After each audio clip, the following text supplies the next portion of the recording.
Exponentially कई सारे reactions हैं तो जिसके अंदर हम इसे ऑब्जर्व करते हैं, यानी कई सारे रिएक्शंस है जैसे Cannizzaro, cross aldol condensation, benzoin condensation. तो इसी जो केमिकल रिएक्शंस होते हैं इसी में ही हम इलेक्ट्रोमैग्नेटिक इफेक्ट्स को ऑब्जर्व करते हैं। तो चलिए इसके बारे में हमें जान लेना चाहिए। तो इलेक्ट्रोमैग्नेटिक इफेक्ट जो है वो एक टेम्पररी इफेक्ट है, यानी ये लॉन्ग टाइम लाइफ लॉन्ग तक नहीं रहता है। जब हम एक रिएक्शन में अट्रैक्टिंग एजेंट्स फिर रिएजेंट का हम यूज़ करते हैं, अगर उसे हम रिमूव करते हैं तो जो इलेक्ट्रोमैग्नेटिक इफेक्ट्स है वो भी रिमूव हो जाता है, यानी वो नहीं रहता है। तो जो इलेक्ट्रोमैग्नेटिक इफेक्ट्स है एक टेम्पररी इफेक्ट्स है, और हम इसे कहाँ पर ऑब्ज़र्व कर सकते हैं, अगर जिस मॉलिक्यूल्स में डबल बॉन्ड या फिर ट्रिपल बॉन्ड होता है तो उसी कंपाउंड्स में हम इसे ऑब्जर्व करते हैं। और जो इलेक्ट्रोमैग्नेटिक इफेक्ट्स में जो पेयर ऑफ पाई इलेक्ट्रॉन एक एटम से दूसरे एटम की ओर मूव्स होती है, जब हम एक रिएक्टिंग एजेंट को हम यूज़ करते हैं, तो एक रिएक्शन में जब हम रिएक्टिंग एजेंट को हम यूज़ करते हैं, यूज़ करने से वहाँ पर एक पेयर ऑफ पाई इलेक्ट्रॉन एक एटम से दूसरे एटम की ओर मूव होता है।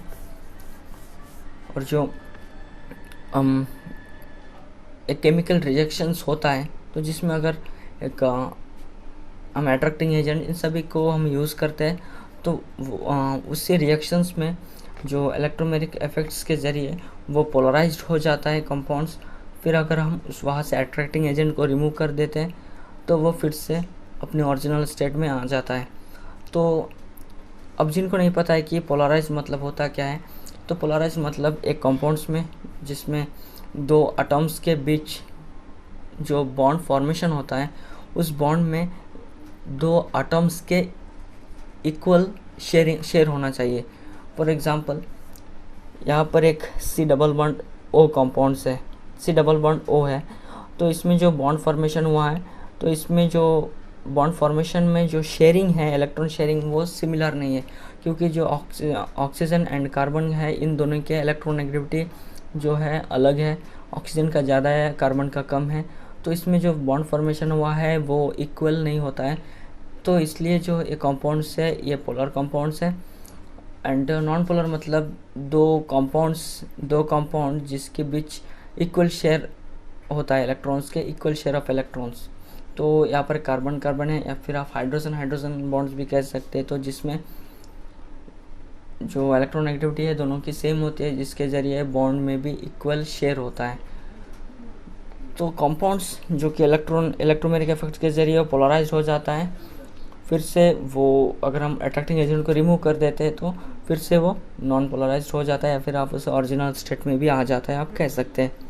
तो इसमें दो टाइप्स है इलेक्ट्रोमैग्नेटिक इफेक्ट्स के बारे में, तो जिसमें पॉजिटिव इलेक्ट्रोमैग्नेटिक इफेक्ट्स और नेगेटिव इलेक्ट्रोमैग्नेटिक इफेक्ट्स। तो पॉजिटिव्स के बारे में देखेंगे तो पॉजिटिव्स मतलब जो पेयर ऑफ इलेक्ट्रॉन्स होता है वो अट्रैक्टिंग एजेंट्स की ओर मूव होता है, जो जिसमें अट्रैक्टिंग स्पीशीज जो होता है वो इलेक्ट्रोफाइल होता है, यानी पेयर ऑफ इलेक्ट्रॉन एक्सेप्टर, वो पेयर ऑफ इलेक्ट्रॉन को एक्सेप्ट करते हैं, जिसके ज़रिए pi electrons are transfer towards the positive charge ion. तो जिसमें पाई इलेक्ट्रॉन जो है वो क्योंकि इसमें अट्रैक्टिंग एजेंट जो न्यूक्लियोफाइल होता है वो एक पॉजिटिव चार्ज को अट्रैक्ट करता है, जिसके ज़रिए पाई इलेक्ट्रॉन्स वो पॉजिटिव चार्ज की ओर मूव करता है।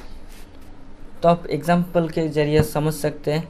तो addition of acids to alkene, तो अगर हम एक अल्किन्स में एक एसिड्स मतलब यहाँ पर हाइड्रोजन आयन यानी H+, तो जिसे हम एसिड से डिनोटेट करते हैं, तो हम अल्किन्स में एसिड के साथ रिएक्ट करते हैं, तो रिएक्ट करने से ये जो है pair of electron move toward the attracting agents. तो जो अट्रैक्टिंग एजेंट्स है उसकी ओर मूव होता रहता है। ये जो एक पाई बॉन्ड्स है, तो पाई बॉन्ड्स यानी वो वीक बॉन्ड्स होता है, वो पेयर ऑफ इलेक्ट्रॉन्स यहाँ पर एक एटम्स जो डबल बॉन्ड है उसको ब्रेक करके पाई ऑफ इलेक्ट्रॉन्स इस अट्रैक्टिंग एजेंट्स की ओर मूव होकर उसे अपने साथ ले लेते हैं। तो यहाँ पर देख सकते हैं कि CH2 डबल बॉन्ड CH2 है, तो यहाँ पर जो पाई इलेक्ट्रॉन्स है वो ब्रेक होकर इसी की ओर जा रहा है। तो इसमें जो पॉजिटिव चार्ज है इसमें नेगेटिव चार्ज होता है। तो positive charge and negative, positive charge मतलब deficiency of electron and electric charge मतलब नेगेटिव चार्ज मतलब फिल ऑफ इलेक्ट्रॉन्स। तो जो है ये बॉन्ड ब्रेक होकर इसी की ओर जाता है। तो इसमें पॉजिटिव चार्ज एक नेगेटिव चार्ज है, तो ये जो नेगेटिव चार्ज है वो अपने जो फुलफिल इलेक्ट्रॉन्स है उसी को इस H प्लस में यानी इलेक्ट्रोफाइल में दे रहा है, क्योंकि इसमें पॉजिटिव चार्ज है और ये इलेक्ट्रॉन को एक्सेप्ट करता है और ये पेयर ऑफ इलेक्ट्रॉन को एक्सेप्ट करता है। क्यों करता है? क्योंकि ये पॉजिटिव चार्ज है और इसमें इलेक्ट्रॉन डेफिशिएंसी है। तो इसी के चलते ये C डबल बॉन्ड, यहाँ पर एक 2 बॉन्ड है, तो इसमें चाहे वो कोई भी अल्काइल ग्रुप हो सकता है, आई डोंट केयर, जिसमें CH3 या फिर C2H5 कुछ भी हो सकता है। तो ये पॉजिटिव चार्ज यहाँ पर हो गया है, इसमें भी इलेक्ट्रॉन डेफिशिएंसी है। और यहाँ पर जो नेगेटिव चार्ज थे वो जो हाइड्रोजन आयन यानी इलेक्ट्रोफाइल की ओर जाकर यहाँ पर अटैच हो गया है।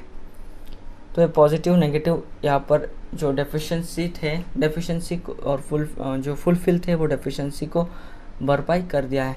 तो ये रहा पॉजिटिव इलेक्ट्रोमेरिक इफेक्ट्स। और नेगेटिव इलेक्ट्रोमेरिक इफेक्ट्स में क्या होता है, उसी के उल्टा होता है, जिसमें pair of electrons move away from the attracting agents. तो पॉजिटिव में जो pair of electron attracting agents की ओर जा रहा था, और इसमें pair of electron attracting agents से जो है दूसरी तरफ आ रहा है, यानी ऑपोजिट हो रहा है। तो इसमें क्या होता है, if the attracting agent is species is an electrophile. तो इलेक्ट्रोफाइल मतलब एबिलिटी टू डोनेट इलेक्ट्रॉन। तो उसमें थे न्यूक्लियोफाइल जो कि इलेक्ट्रॉन को एक्सेप्ट करते थे पॉजिटिव में, एंड नेगेटिव इलेक्ट्रॉनिक इफेक्ट्स में न्यूक्लियोफाइल है, यानी वो पेयर ऑफ इलेक्ट्रॉन्स को डोनेट कर रहा है। The pi of electrons are transferred away from the attracting agent. तो पाई इलेक्ट्रॉन जो है वो अट्रैक्टिंग एजेंट्स से दूसरी तरफ जा रहा है, अट्रैक्टिंग एजेंट से ही वो दूसरी तरफ अटैच हो रहा है। तो आप एक एग्जांपल के जरिए समझ सकते हैं। तो addition of cyanide ion to the carbonyl compounds. तो एक कार्बोनाइल कंपाउंड्स है, C double bond of O है प्लस साइनाइड कंपाउंड, चाहे वो हेसियन, हम फॉर एग्जांपल हेसियन हमने ऐड किया है, तो यहाँ पर CN कार्बोनाइल कंपाउंड्स की ओर मूव हो रहा है, यानी इन दोनों का जो इलेक्ट्रोनेगेटिविटी है दोनों का अलग है, इसमें इक्वल शेयर नहीं है। तो इसमें पॉजिटिव, इसमें नेगेटिव चार्जेस होता है। तो इसमें क्या होता है, इसमें जो है नेगेटिव चार्जेस जो हेसियन है, तो वो जो हेसियन उस बॉन्ड को ब्रेक करते हुए जो अट्रैक्टिंग एजेंट्स है, वो जो हायर इलेक्ट्रोनेगेटिविटी होता है ऑक्सीजन की, उसी की तरफ मूव हो रहा है। तो इसके ज़रिए वो इस कंपाउंड्स को फॉर्मेशन कर देता है। तो जो पॉजिटिव एंड इलेक्ट्रोमेरिक इफेक्ट्स है, दोनों में ही अपोजिट्स रिएक्शंस हम देख सकते हैं, यानी अपोजिट्स उसकी वर्क। और कुछ इन्फॉर्मेशन, जैसे in case of carbonyl compounds when the negative charge reagents come near to the carbonyl compounds for the seeking positive charge, it's cause shift of pi electrons of pi bonds oxygen, which is more electronegative than carbon. The results of this carbon become electrons and acquired positive charge, while the oxygen electrons reach and acquired negative charge. तो जैसे कि हमने पहले ही कहा कि एक negative charges है जो कि रिच ऑफ इलेक्ट्रॉन्स है, और इसमें C double bond of O है, यानी ऑक्सीजन जो है वो नेगेटिविटी कार्बन से ज़्यादा होता है। तो ये जो नेगेटिव चार्ज है, यानी फिल ऑफ इलेक्ट्रॉन्स इसी तरफ जाकर जो इसमें इलेक्ट्रोनेगेटिविटी ऑक्सीजन के साथ कम है, इसलिए ये ऑक्सीजन के साथ भरपाई करके अपने बॉन्ड को फॉर्मेशन कर देता है, क्योंकि जो कार्बन है वो डेफिशिएंसी ऑफ इलेक्ट्रॉन्स है।